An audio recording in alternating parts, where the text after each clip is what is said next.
नमस्कार फ्रेंड्स, सुजाताच किचनमध्ये आपल्या सगळ्यांचं मनापासून स्वागत आहे। पुरणपोळी तर आपण नेहमीच खातो, तर एक वेगळा पोळीचा प्रकार आपण आज बघणार आहे इथे, ती म्हणजे खवापोळी। तर चला बघूया त्यासाठी लागणारं। तर आता आधी आपण बघूया त्यासाठी लागणारं साहित्य। तर इथे मी 2 वाटी खवा घेतलेला आहे। हा खवा अगदी नॉर्मल आहे, हा एकदम सॉफ्ट आहे। फ्रीजमधून आधी अर्धा तास बाहेर काढून ठेवलेला आहे। 2 वाटी खव्यासाठी मी इथे 2 वाटी गव्हाचं पीठ घेतलेलं आहे, पाव वाटी मैदा घेतलेला आहे। 2 वाटी खव्यासाठी मी इथे पाव वाटी साखर घेतलेली आहे। साखरेचं प्रमाण तुम्ही कमी जास्त करू शकता। अगदी 1-2 चमचे छोटे तूप घेतलेलं आहे आणि वेलची पावडर घेतलेली आहे।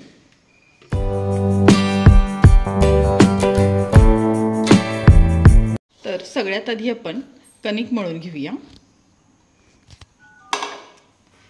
2 वाटी गव्हाचं पीठ घेतलेलं आहे आणि पाव वाटी मैदा,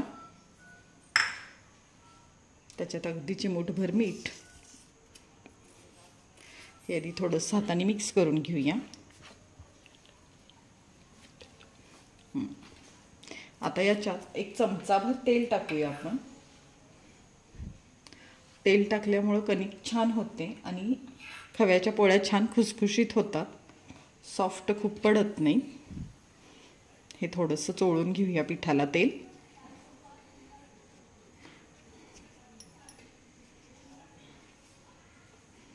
आणि लागेल असं पाणी घालून आपण आता ही कणिक मळून घेऊया। खूप पातळ नाही आपण कणिक मळायची,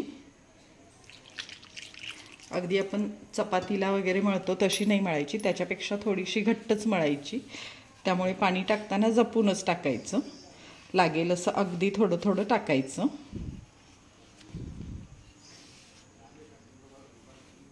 आणि आपण ही कणिक मळून ठेवणार आहे एक 5-10 मिनिटं, त्यामुळे व्यवस्थित घट्टच मळायची, नाहीतर ठेवल्यावर कणिक थोडीशी पातळ होते। त्या हिशोबानेच पाणी घालून मळायची कणिक। आता ही आपण कणिक व्यवस्थित घट्टसर मळून घेऊया। तर आता बघू शकता तुम्ही, अगदी थोड्या पाण्यात मी ही कणिक छान घट्ट अशी एकजीव करून घेतलेली आहे, छान मळून घेतलेली आहे। पाणी जास्त न वापरता हातानेच व्यवस्थित मऊ करून घेतलेली आहे, खूप जास्त मऊ नाही केलेली। आता आपण या कणिकला थोडंसं वरून तेल लावूया, अगदी थोडंसं लावूया।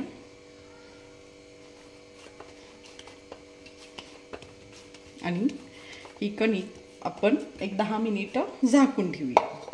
तर आता आपण सारण करून घेऊया। त्याच्यासाठी पॅनमध्ये मी इथं अगदी थोडंसं तूप टाकलेलं आहे,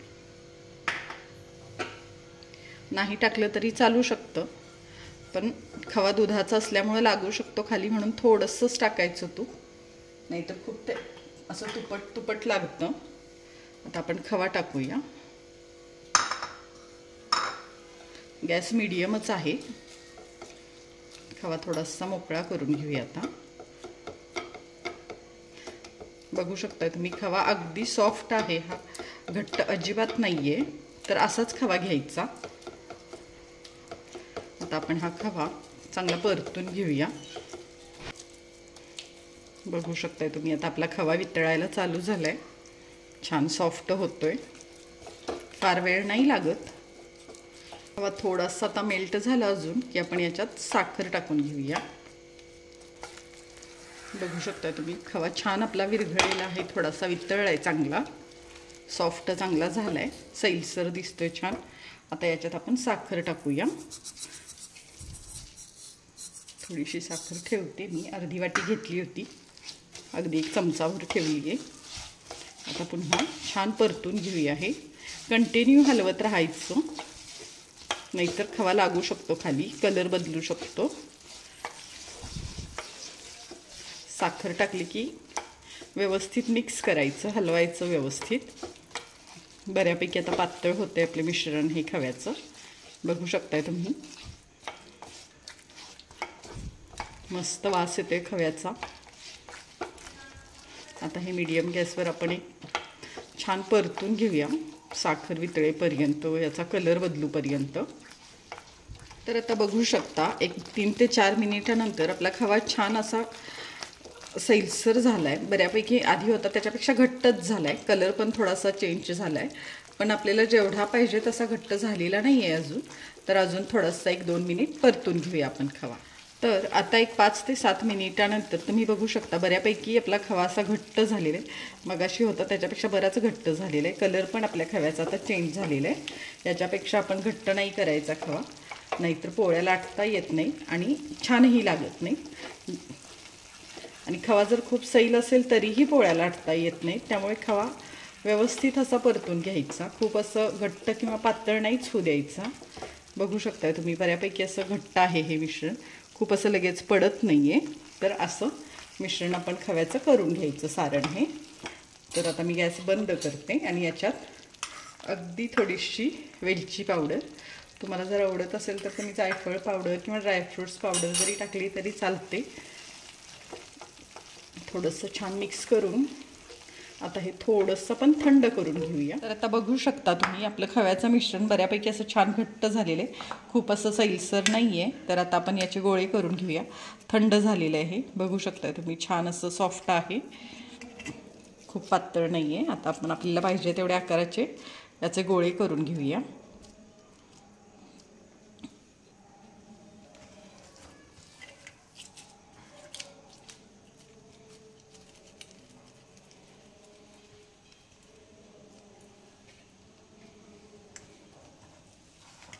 आपण सगळेच गोळे आधी करून घेऊया.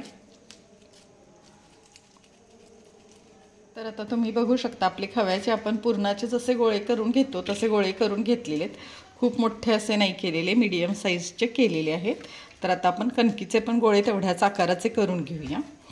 जसं आपण पोळीला जेवढी कणिक असते तेवढंच पुरण घेतो तसंच आपण याचे पण आता गोळे करून घेऊया.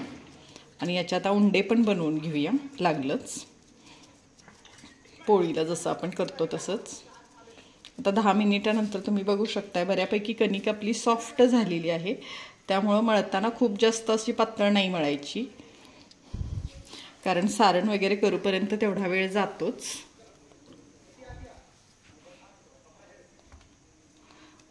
आता आपण अशाच प्रकारे सगळे गोळे हे करून घेऊया पिठाचे. आता आपण इथं सगळे हे गोळे करून घेतलेले आहेत.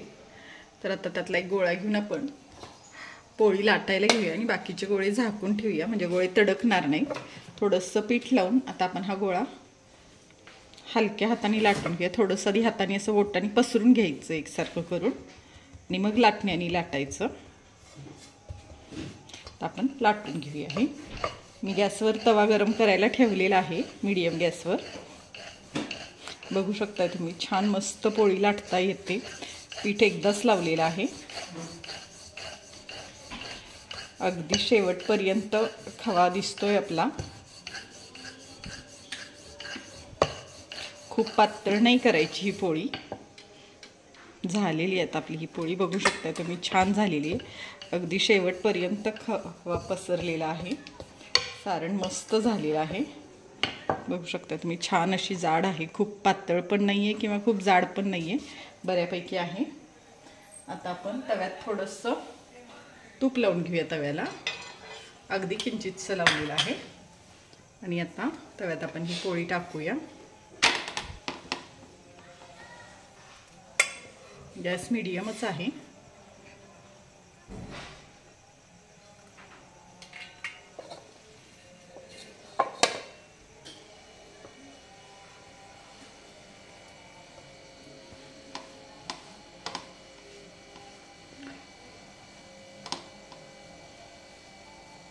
सारण व्यवस्थित झालं की खवापोळी छानच होते. फक्त साखरेचं प्रमाण व्यवस्थित व्हायला पाहिजे. साखर जर जास्त झाली तर खवा एकदम घट्ट होतो आणि पसरत नाही व्यवस्थित. त्यामुळे साखर थोडीशी कमी झालेली चालते, पण खूप जास्त होऊ द्यायची नाही. बघू शकता तुम्ही मस्त आपली खवापोळी दिसते. आता याला थोडंसं तूप लावून आपण ही व्यवस्थित खरपूस अशी भाजून घेऊया.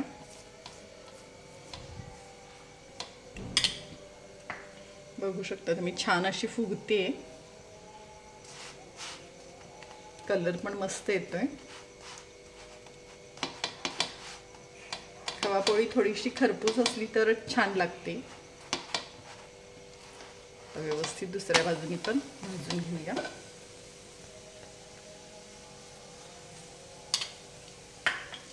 बघू शकता तुम्ही छान फुगलेली आहे इथं आपली खवापोळी मस्त।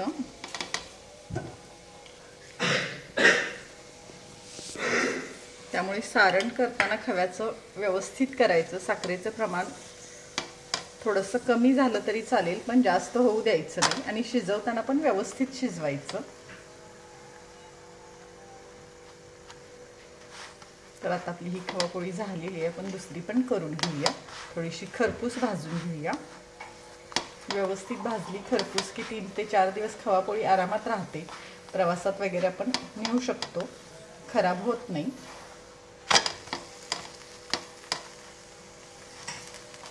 मस्त दोन्ही बाजूनी मी छान खरपूस भाजलेली आहे। आता दुसरी पण पोळी करून घेते।